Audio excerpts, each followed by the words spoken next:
नमस्कार बच्चों, आज हम बात करेंगे चैप्टर नंबर 3 की संश्लेषित रेशे और प्लास्टिक। देखिए,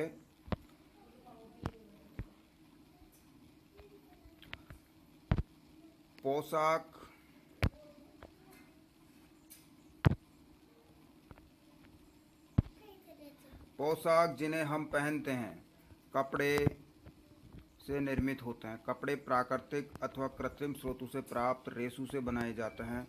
क्या आप कुछ प्राकृतिक रेशों के नाम बता सकते हैं? रेशों का उपयोग विविध प्रकार की अनेक घरेलू वस्तुओं के निर्माण हेतु भी किया जाता है। रेशों से निर्मित कुछ सामान्य वस्तुओं की सूची बनाइए। उन्हें प्राकृतिक और कृत्रिम रेशों से निर्मित वस्तु में विभाजित करने का प्रयास कीजिए। सारणी 3.1 को भरिए। देखिए, सारणी 3.1 में आपको वस्तु का नाम, रेशे का प्रकार कि वो प्राकृतिक है या कृत्रिम है। देखिए, प्राकृतिक और कृत्रिम रेशे क्या होते हैं। प्राकृतिक रेशे प्राकृतिक रूप से प्राप्त होते हैं, जैसे कि हम सूती वस्त्र पहनते हैं तो वो जो रेशा होता है वो किससे प्राप्त किया जाता है? वो सूत काट के प्राप्त किया जाता है। तो प्राकृतिक रेशा हो गया एक तरीके से, जैसे कि ऊन होती है, वो ऊन किससे प्राप्त होती है? भेड़ों से प्राप्त होती है, या मान लीजिए याक से प्राप्त होती है, या ऊँट से प्राप्त होती है, या बकरी से। बकरियां भी कुछ ऐसी नस्ल की होती है जो हमें ऊन प्रोवाइड करती है, या हम उनके रेशों को प्रोसेस करके ऊन के रूप में काम में लेते हैं। कृत्रिम रेशों में आपके नायलॉन, टेरेलिन, डेक्रॉन, ये सब किसमें आ जाएंगे? आपके तो आपको इस सारणी को भरना है कि कौन से रेशे जो हैं प्राकृतिक हैं और कौन से मानव निर्मित है अर्थात कृत्रिम है। देखिए, आपने कुछ वस्तुओं को कृत्रिम चिन्हित क्यों किया? आपने अपनी पिछली कक्षाओं में पढ़ा है कि प्राकृतिक रेशे जैसे कपास, ऊन, रेशम आदि पौधों अथवा जंतु से प्राप्त होते हैं। दूसरी ओर संश्लेषित रेशे मनुष्य द्वारा बनाए जाते हैं, इसलिए संश्लेषित अथवा मानव निर्मित रेशे कहलाते हैं। जैसे नायलॉन होता है, मानव निर्मित रेशा है। टेरिलीन मानव निर्मित रेशा है। लेकिन कपास, ऊन, रेशम, ये सब क्या हैं? ये जंतुओं से या पौधों से प्राप्त किए जाते हैं। जैसे कि रेशम जो है एक कीट से प्राप्त किया जाता है, और वो कीट किसके ऊपर पाला जाता है? शहतूत के पौधे के ऊपर पाला जाता है, इसलिए ये प्राकृतिक रेशा हो गया। ठीक है, इसी तरीके से हम बात करते हैं। देखिए, संश्लेषित रेशे क्या हैं? जो मानव निर्मित रेशे हैं उनको संश्लेषित रेशे कहा जाता है। तो ये क्या है? देखिए, धागे से जुड़े मनकों के हार में पाई जाने वाली एक रूप बनावट को स्मरण करने का प्रयास कीजिए। चित्र 3.1 अथवा चित्र 3.1 के समान कुछ कागज के क्लिपों को जोड़कर एक लंबी श्रृंखला बनाने का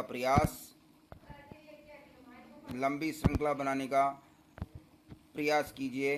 क्या दोनों में कोई समानता दिखाई देती है? देखिए, ये मनके हैं, एक एक मनके को जोड़ जोड़ के क्या क्या कर दिया गया है? ये पूरी तरह से एक माला बना दी गई है। इसी तरीके से कागज़ के टुकड़ों को जोड़ जोड़ के ये इस तरीके से एक चेन बना दी गई है। ठीक है, तो इस तरीके से छोटे छोटे टुकड़ों को या छोटी छोटी इकाइयों को जोड़कर बड़ी इकाई बना दी जाती है। इसी प्रकार से ये जो संश्लेषित रेशे होते हैं इनको तैयार किया जाता है। इन संश्लेषित रेशों में क्या होता है? छोटे छोटे रेशों को जोड़कर एक बड़ा रेशा बनाया जाता है, जिसे बहुलक कहते हैं। देखिए, एक संश्लेषित रेशा भी छोटी इकाइयों को जोड़कर बनाई गई एक श्रृंखला है। प्रत्येक छोटी इकाई वास्तव में एक रासायनिक पदार्थ है। इस प्रकार की अनेक छोटी इकाइयां मिलकर एक बड़ी एकल इकाई बनाती है, जिसे बहुलक, अंग्रेजी में पॉलीमर कहा जाता है। अंग्रेजी में क्या कहा जाता है? पॉलीमर कहा जाता है। देखिए, पॉलीमर शब्द ग्रीक भाषा के दो शब्दों पॉली तथा मर से मिलकर बना है। पॉली का अर्थ होता है अनेक तथा मर का अर्थ होता है भाग अथवा इकाइयाँ, यानी कि अनेक भागों या इकाइयों से मिलकर बनने वाली चीज़ क्या कहलाती है? पॉलीमर कहलाती है। अतः एक पॉलीमर या बहुलक बहुत सी इकाइयों के दोहराने से बनता है। देखिए, बहुलक प्रकृति में भी पाए जाते हैं। उदाहरण के लिए कपास एक बहुलक है जो सेलुलोज कहलाता है। सेलुलोज बड़ी संख्या में ग्लूकोज इकाइयों द्वारा निर्मित होता है। अब देखिए, जो आपका जो कपास है वो भी एक बहुलक है। अब इस कपास की अगर इकाई देखी जाए तो क्या है, सेलुलोज, और सेलुलोज की अगर इकाई देखी जाए तो ग्लूकोज है। यानी कि छोटे छोटे ग्लूकोज के अणु आपस में मिलकर किसका निर्माण कर देते हैं, सेलुलोज का निर्माण करते हैं, और ये सेलुलोज आपस में जुड़ करके एक लंबे रेशे का निर्माण करता है, इसे कपास कहते हैं। देखिए संश्लेषित रेशों के प्रकार। सबसे पहला संश्लेषित रेशा हमारे सामने है रेयॉन। आपने कक्षा 7 में पढ़ा है कि रेशम कीट से प्राप्त किया जाता है। इसकी खोज चीन में हुई थी और इसे लंबे समय तक कड़ी सुरक्षा में गोपनीय रखा गया था।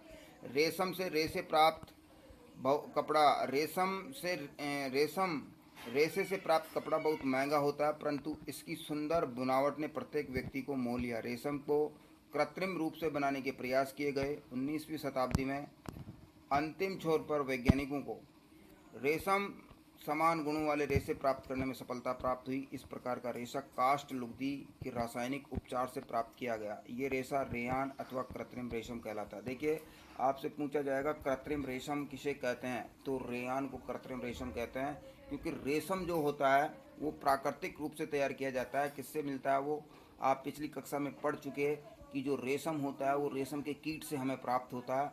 रेशम कीट को शहतूत के पत्तों के ऊपर पाला जाता है और वो अपनी लार के रूप में एक प्रोटीन स्रावित करता है जो एक धागे के समान संरचना होती है, और वो चारों तरफ कोकून के ऊपर लिपटती जाती है। उसको गर्म करके उससे क्या प्राप्त कर लिया जाता है, उससे रेशम प्राप्त किया जाता है। तो रेशम प्रारंभ में सबसे पहले कहाँ मिला, चीन के अंदर इसको बनाया गया। वहाँ पर रेशम की खेती की गई, रेशम के कीटों को पाला गया जिसे सेरीकल्चर कहा जाता है, और रेशम तैयार किया गया। इस प्रकार से रेशम जो है बहुत महंगा होता था, लेकिन रेशम की क्वालिटी और रेशम की जो चमक होती थी वो लोगों को लुभाने लगी। इसलिए लोगों ने कृत्रिम तरीके से रेशम तैयार करने के लिए प्रयास करना शुरू कर दिए, और लास्ट में उन्हें सफलता भी मिली और उन्होंने कृत्रिम रेशम बनाया जिसे रेयान कहते हैं। देखिए यद्यपि रेयान प्राकृतिक स्रोत काष्ठ लुगदी से प्राप्त किया जाता है, ये एक मानव निर्मित रेशा है। ये रेशम से सस्ता होता है, परंतु इसे रेशम रेशों के समान बुना जा सकता है। इसे रंगों की कई किस्मों से रंगा जा सकता है। रेयान को कपास के साथ मिलाकर बिस्तर की चादरें बनाते हैं, कपास के साथ मिलाकर बिस्तर की चादरें बनाते हैं, अथवा ऊन के साथ मिलाकर कालीन या गलीचे बनाते हैं। ठीक है, तो आपसे पूछा जाएगा कृत्रिम रेशम किसे कहते हैं, कृत्रिम रेशम के उपयोग बताइए। ठीक है, तो इनसे कालीन और बिस्तर के जो है कहना चाहिए कि चादरें बनाई जाती है, कालीन बनाए जाते हैं, गलीचे बनाए जाते हैं, और कपड़े तो बनाए जाते हैं इससे। देखिए इसके बाद में सेकंड नंबर पे हमारे पास जो संश्लेषित रेशा आता है वो आता है नायलॉन। नायलॉन, देखिए नायलॉन एक अन्य मानव निर्मित रेशा है। इसे 1931 में बिना किसी प्राकृतिक कच्चे माल, पौधे या जंतु से प्राप्त का उपयोग किए बिना बनाया गया। इसका निर्माण कोयले, जल और वायु से किया गया। ये प्रथम पूर्ण रूप से संश्लेषित रेशा था। तो नायलॉन प्रथम पूर्ण रूप से संश्लेषित रेशा है, जबकि आपका जो रेयान है, रेयान क्या है, रेयान एक तरीके से अर्ध कृत्रिम रेशा हो गया, क्योंकि उसको तैयार करने के लिए जो कच्चा माल था वो प्राकृतिक रूप से प्राप्त किया गया था, काष्ठ लुगदी से उसको प्राप्त किया गया था, बनाया गया था, लेकिन मानव ने उसे निर्मित किया, इसलिए उसे मानव निर्मित रेशे की कैटेगरी में रख दिया गया। ठीक है, लेकिन अगर हम पूर्ण संश्लेषित रेशे की बात करें तो वो है नायलॉन, क्योंकि नायलॉन में किसी भी प्राकृतिक जो स्रोत था उसका उपयोग नहीं किया गया। इसको क्या किया गया, इसके निर्माण में कोयला, जल और वायु से इसको पूर्ण रूप से संश्लेषित कर लिया गया। नायलॉन रेशा प्रबल प्रत्यास्थ और हल्का था। ये चमकीला और धुलने में सुगम था, अतः ये कपड़ों के निर्माण हेतु बहुत प्रचलित हुआ। क्या नायलॉन रेशा वास्तव में इतना प्रबल है कि हम इससे नायलॉन पैरासूट और चट्टानों पर चढ़ने हेतु रस्से बना सकते हैं? हम नायलॉन से निर्मित कई वस्तुओं के उपयोग में लाते हैं, जैसे जुराबें, रस्से, तंबू, दांत साफ करने का ब्रश, कारों की सीट के पट्टे, स्लीपिंग बैग, सैन, थैले, पर्दे आदि। देखिए नायलॉन जो है बहुत ही प्रबल प्रत्यास्थ होता है। प्रत्यास्थ का मतलब आप उसको खींच लो लेकिन वो टूटेगा नहीं। ठीक है, इसीलिए इससे क्या बनाए जाते हैं, इससे जो पैरासूट होते हैं ना, वो पैरासूट तैयार करे जाते हैं। पैरासूट आप लोगों ने देखे होंगे, जो युद्ध वगैरह होते हैं तो ऊपर से जब वो लोग क्या करते हैं, जंप करते हैं हवाई जहाज से, तो उस समय उन्हें पैरासूट की ज़रूरत पड़ती है। वो पैरासूट क्या होता है, इतना मजबूत होता है कि उसके अंदर हवा भर जाती है और वो हवा से फटता नहीं है, आसानी से आदमी को नीचे उतार लेता है। इसी तरीके से चट्टानों पर चढ़ने के लिए जो रस्से बनाए जाते हैं वो रस्से भी किससे तैयार किए जाते हैं? नायलॉन से तैयार किए जाते हैं। जुराब, तंबू, दांत साफ करने की ब्रूश, कारों की सीट, पट्टे, स्लीपिंग बैग, पर्दे, ये सब नायलॉन से तैयार किए जाते हैं। नायलॉन का उपयोग पैरासूट और चट्टानों पर चढ़ने हेतु रस्सों के निर्माण में किया जाता है। एक नायलॉन का तार इस्पात के तार से अधिक प्रबल होता है। देखिए, नायलॉन का रेशा अगर देखा जाए तो जो इस्पात होता है उससे भी अधिक प्रबल होता है। नीचे आपको दिखाया गया पैरासूट, देखिए किस तरीके से काम करता है। ये पैरासूट है, इसके अंदर यहाँ हवा भर जाती है और हवा भरते ही आदमी नीचे से कूद जाता है, तो ये हवा के दबाव से नीचे नहीं आने देता, आदमी आराम से नीचे उतर जाता है। इसी तरीके से ये देखिए, एक ही पर्वतारोही रस्से को पकड़ के पर्वत पे चढ़ रहा है, तो ये भी नायलॉन से तैयार किया जाता है।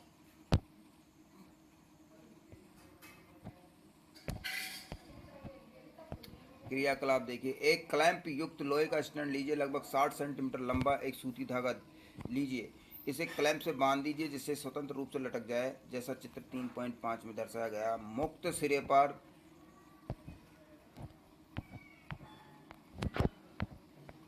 सिरे पर एक हुक लगा पलड़ा बांध दीजिए जिसमें बाट रखे जा सके। पलड़े में एक एक करके बाट तब तक रखते चले जाइए जब तक कि धागा टूट न जाए। धागे को तोड़ने हेतु आवश्यक कुल भार को लिख लीजिए। ये भार रेशे की सामर्थ्य बताता है। प्रक्रिया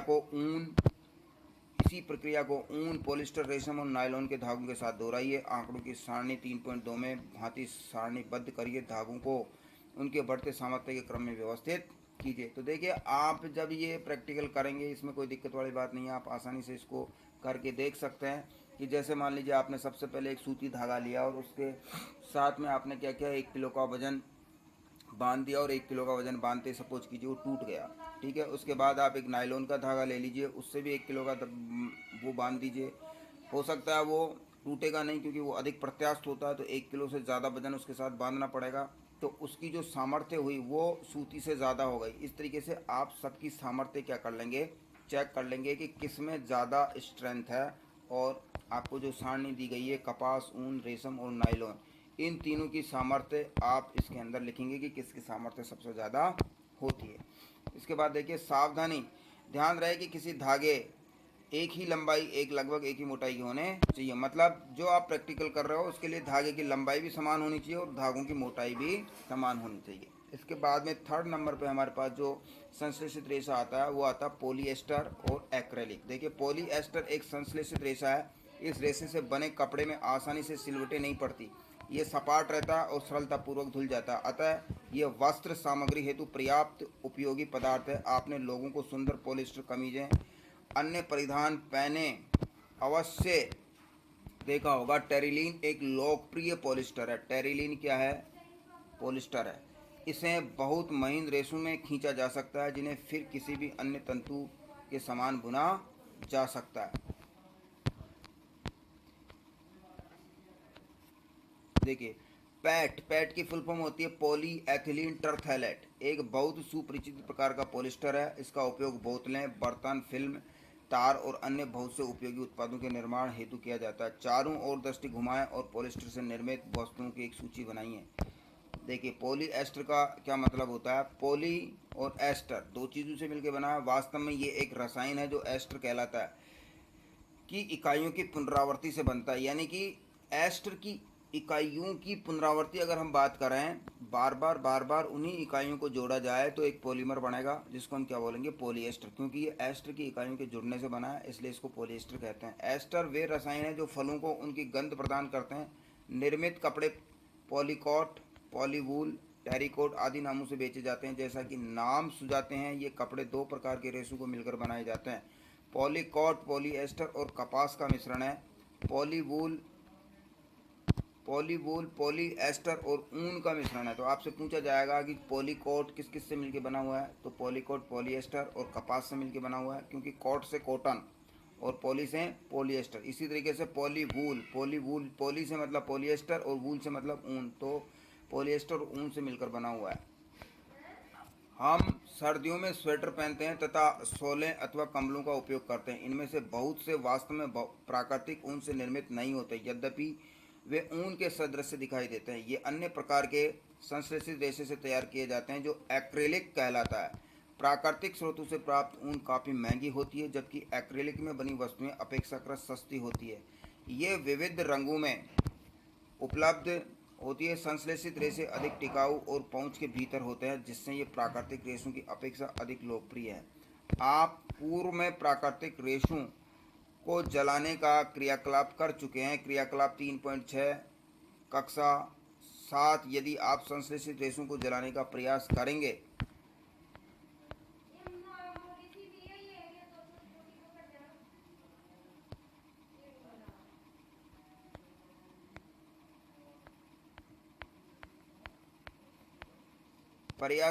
तो आप पाएंगे कि इनका व्यवहार प्राकृतिक रेशों से भिन्न है। आप ये भी पाएंगे कि संश्लेषित रेशे गर्म करने पर पिघल जाते हैं। यह वास्तव में संश्लेषित रेशों का एक हानिकारक गुण है। यदि वस्त्रों में आग लग जाती है तो बहुत आपदाजनक हो सकता है। कपड़ा पिघल जाता है और पहनने वाले व्यक्ति के शरीर से चिपक जाता है। अतः हमें प्रयोगशाला अथवा रसोई घर में कार्य करते समय संश्लेषित वस्त्र नहीं पहनने चाहिए। ये आप लोग देखते भी हो कि जो संश्लेषित रेशे होते हैं, नायलॉन, टेरेलिन, पॉलिएस्टर, जिस तरीके से आप प्लास्टिक की थैली को जलाते हो और उसमें से प्लास्टिक पिघल के नीचे गिरने लगती है, उसी तरीके से कपड़े भी गर्म होते ही क्या हो जाते हैं, पिघलने लगते हैं। यही रीज़न है कि जब प्लास्टिक के कपड़ों को जब संश्लेषित कपड़ों को, जैसे कि टेरेलिन है, पॉलिएस्टर है, या मैं कहूँ कि आपका रेयॉन है, इनको अगर आप पहनकर बाहर धूप में निकलते हो तो आपको गर्मी ज़्यादा लगती है। क्यों? क्योंकि धूप से बहुत जल्दी गर्म हो जाता है। जबकि जो कॉटन के कपड़े होते हैं वो जल्दी से गर्म नहीं होते हैं, ना ही वो नुकसान पहुंचाते हैं आपको। अगर वो आग के पास भी आप रहते हो तो जल्दी से आग नहीं पकड़ते हैं, जबकि जो संश्लेषित रेशे वो तुरंत आग पकड़ लेते हैं और शरीर से चिपक जाते हैं। इस प्रकार से शरीर को सबसे ज़्यादा हानि पहुंचाते हैं। देखिए, सभी संश्लेषित रेशे पेट्रोलियम मूल के कच्चे माल जो पेट्रो रसायन कहलाते हैं से विविध प्रक्रमों द्वारा तैयार किए जाते हैं। इसके बाद हमारे पास आता है संश्लेषित रेशों के गुणधर्म। तो बच्चों, आज अपन ने बात करी संश्लेषित रेशे क्या होते हैं, पॉलीमर या बहुलक क्या होता है। संश्लेषित रेशों में पहले बात करी अपन ने रेयान की, फिर बात करी नायलॉन की, फिर पॉलिएस्टर।